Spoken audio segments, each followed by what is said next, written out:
Hi and welcome back, guys. I hope you're all having a great day out there. Today, we heard from the Federal Reserve just moments ago, and I want to give you a quick summary of what was said and what was done, my thoughts on this. Also, tomorrow, we have another Sunshine Act meeting, closed-door meeting for the SEC, and many are putting it out on X that there will be potentially good news for the Ripple and SEC case. And so I want to give you my thoughts on this in a quick video. All I ever ask is if you do like talking about XRP, click that like button to put some positive vibes out in the world. Send this over 1,000 likes, and don't forget to subscribe. It is absolutely free. So a quick summary of what was said and done here today, May 7th, 2025.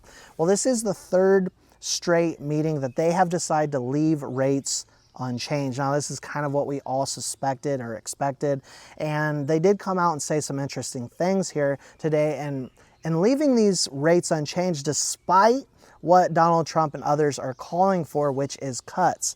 Now, the Federal Reserve came out and said that inflation remains, quote, somewhat elevated. They also said uncertainty about the outlook has increased further, and risks of higher unemployment and inflation have actually risen. So the Fed also stated that they're attentive to risks on both sides of their mandate, but they appear to see higher risk of stagnation ahead. And so not really any good news we got here today. In fact, they come out and say that they do foresee higher unemployment and higher inflation coming.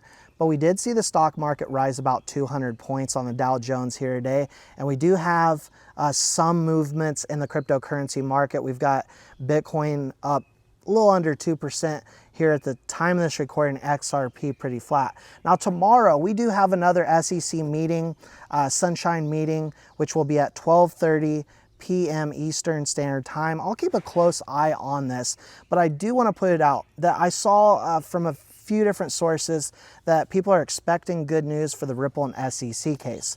Now, these are routine meetings, and from the past, what we've seen is some nothing burgers after them, and I don't want anyone to get their hopes up and thinking that we'll finally hear I's being dotted and T's being crossed, and that we'll finally legally have the Ripple and SEC case out of the way. Now, with that being said, the likes of Paul Atkins and others in the SEC right now are working to move things along much faster than what we saw under Gary Gensler. And so who's to say we won't hear something? Of course, if we do, I will make sure I get it out to you in breaking time. But I just want to do a quick video and give you a summary of what the Federal Reserve said, both the Federal Reserve and what we will be watching here tomorrow. That's all I got for you for now. Let me know your thoughts, your opinions in the comment section below. Please don't forget to like and subscribe, and we'll see you all in the next one.